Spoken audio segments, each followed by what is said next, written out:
Thank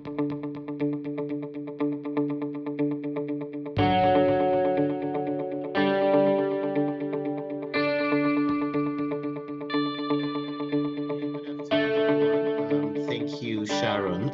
Just generally looking at the topic that says renewable energy, where are we in our development in Nigeria? Without spending too much time, we know that renewable includes hydro, solar, wind, tidal energy, and all of that. But over the past few years, you would find that one of the easiest sources to move from 0 to 1, if I may use that, has been solar. So the two charts you're seeing is just a very quick depiction of the growth of solar over the past 10 to 15 years. You would see how solar, and so this is rapid deep PV deployments across the world, reaching almost 800 gigawatts in 2020. And if you look at that, China is leading the pack, meaning among all the countries in the world, China has actually deployed the largest amount of PV. Honestly, if you look at the graph, Nigeria and the bulk of countries in sub-Saharan Africa are almost missing, meaning there's a lot of catching up to do. That's the graph on the left side. Then quickly looking the same thing on the right side, you will notice that Germany has the highest deployment per capita. So if you take the total amount of solar that's been deployed in Germany and divide it by the number of citizens in the country, it's about 590 kilowatts per person, which is massive.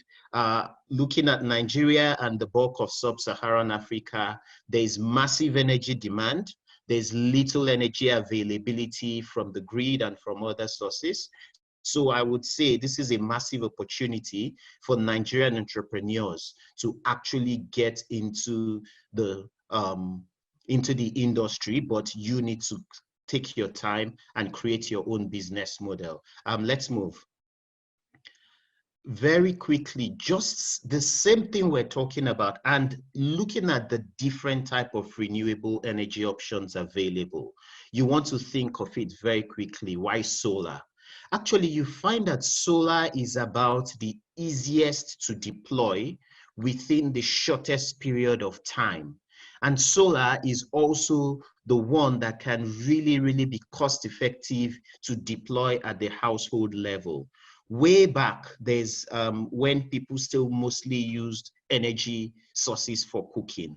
Across the spectrum of either being low income or very low income to high income, you find that there were different types of energy sources that people could use. While the people at the lowest rung of the income ladder could only use either crop or wood for cooking, the people at the highest end are able to use LPG gas and electricity for cooking. One interesting thing that we've done is that we've tried to look at how solar plays in the world of delivering energy. So from the lowest income people to the highest income people, someone can get a very small portable device, a solar device just for reading. You grow to the level where you have a solar device that goes on to not only provide lighting, but phone charging. Then you go to the next level that enables solar for powering appliances in a small home or business. And then you go to the largest level, which is either deploying a large solar system at a home or even massive battery containers that can power mini estates and all of that. The summary here is that solar is actually applicable at every level, as opposed to some. It's not very easy to put a wind turbine in a place that doesn't have great wind speed, or build a hydro system in the middle of town, even though there are other forms of renewable. So all I'm just pointing out here is that solar is one of the easiest ways for the sub-Saharan Africa and Nigeria specifically to improve energy access. Let's move on to the next. Yeah, just let's take a look at what do consumers in Nigeria want. not just in Nigeria, but everywhere in the world. Consumers want constant, reliable power that's affordable, that's noiseless and stress-free. That is what everybody wants. And if you're getting into this industry, you definitely need to start thinking beyond your technical chops, beyond your ability. How are you able to provide power to consumers? Power that is reliable, power that is affordable, noiseless, and stress-free. And if you also look at how technology has evolved over time, you would see that, for instance, to deploy solar in a home, the three key components remain the solar panels, the inverters, and batteries. Over the years, the cost of solar photovoltaic, that's the solar panels itself, has dropped considerably and continues to drop. You would see that inverters are evolving from being these large, heavy boxes to very sleek hybrid systems that have their own charge controllers embedded within them. And even now, you can hang them on the wall. So all I'm pointing out here is that innovation and change continues to happen in the industry. So as an actor in the industry, you also need to think very deeply about adapting. Batteries are transforming from the pure, very heavy lead acid systems into lithium-ion systems. Batteries that could maybe only last 3 to 4 years when it's lead acid can now last as much as 13 to 15 years when it's lithium.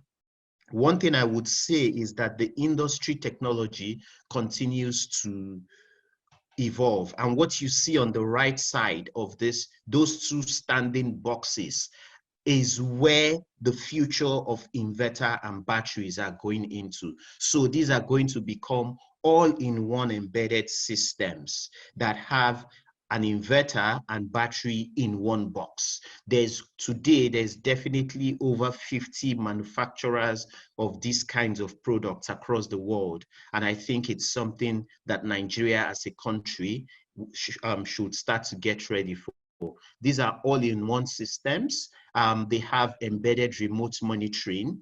You are able to troubleshoot them from a distance and even repair.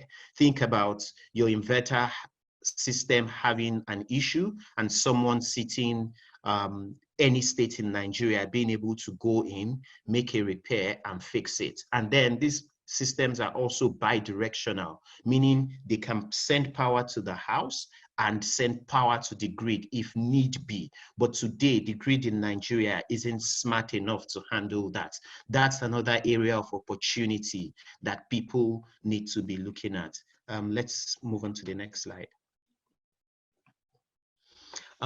Focusing a bit more on what the key development considerations are. For me, I think the biggest ones are market and government policies, technology and talents, financing, and service quality. I'll touch on each of this. Nigeria still remains a place with very high power demand. People want power to live a quality life, but there is very, very little. And then we're bedeviled by the issue of low purchasing power for much of the population. So it's really, really important that government subsidies on imports and customer adoption, if we really, really want to drive being energy access in Nigeria, we need to think very clearly on the optimal ways to apply government subsidies and imports. No one is asking for it to be free, but things like removing import duties on solar panels, batteries, and inverters, or enabling financing that is very cheap so that people can have power in their homes. This is actually how countries across the world have driven the rate of solar energy adoption. Today, there is no FIT, that's feed-in tariff. I won't get too much into that because one of the speakers may be spending time on that, but basically we need to find an innovative way to enable people to adopt solar hybrid systems. And if there's interesting ways of making feed-in tariff happen, even if it's just within the discos, not the national grid in itself. Though I would say in this area, there is a push by REAN, that's the Renewable Energy Association of Nigeria, which is starting to bear some fruit, and the different energy initiatives of the Rural Electrification Agency. When we talk about technology and talent, there's actually an abundance of potential. Like, we have the youth, we have the strength, we just need to provide them the massive training. Regarding technology, there's still massive dependence on imports. If we want to fix this in the coming years, my recommendation will be for us to focus on small parts manufacture. So let's look at it. We may not be competitive in manufacturing inverters or batteries and the likes just yet, because you need power to run those industries. But we can focus very quickly on being great at manufacturing the spare parts for these things, for the ones that already come into the country, or the components for ensuring that these things can be repaired and fixed, rather than having to wait for components to be shipped in every time. There's also extensive talent training that needs to happen, not just on the technical skills, but on the soft skills. Like, if you remember what I said, what the job that the customer needs is not for a system to be installed, but the customer wants affordable, clean, reliable power at every point in time. So a good mix of technical and soft skills will be required by the talents that will deliver those. Talking about financing, working capital is needed for solar hybrid companies or energy companies that's providing power to citizens. And then some form of consumer financing. Let's think about single-digit interest rates. All of this 24%, 28% is not going to help people to buy solar systems in their home when they need it. But if things are as low as maybe sub 10% or 5%, it will enable people to, it will increase adoption. And then the final piece is around service quality. And this is both on the part of those deploying the systems and on the consumer side. Very good accessories for solar hybrid systems cost a lot. Customers need to get comfortable with putting in the right accessories, sometimes things as little as breakers, which go ahead to protect your overall system. People need to get comfortable with paying for those things, and even paying for some form of preventive maintenance that will ensure that their system lasts really long. Next slide. Thank you, everyone. My quick roundup on the few slides that I've spent time on basically is there needs to be robust policies in place to enable cost reduction and faster market adoption. The Renewable Energy Association of Nigeria, the companies playing in this space, the Ministry of Finance, the customs, and all relevant stakeholders need to enable this so that citizens can adopt in the fastest manner, and even the financial institutions. Extensive and quality talent training. I say a lot that the one thing that too many people aren't focusing on, and I'm glad that ETC is focusing on that, is the quality of talent that needs to fix the energy problems on the continent. There isn't a shortage of technology, but there's definitely a shortage of quality trained talent. So that's one piece that we need to focus on. The third piece, I feel like the discos need to start collaborating very broadly with the existing energy companies, and the energy companies should also approach the discos. There needs to be some form of efficient demand planning and some embedded solar mini grids within disco areas, such that if you find energy companies that have deployed large amounts of solar across the area that a disco is covered, there needs to be an interesting and innovative way to actually leverage that to expand power when grid power drops from the community. And then the last piece is around the increased investment in the sector. This is really, really important. There's so much to do around technology, reducing the price of systems, ensuring that people can get access to high quality systems.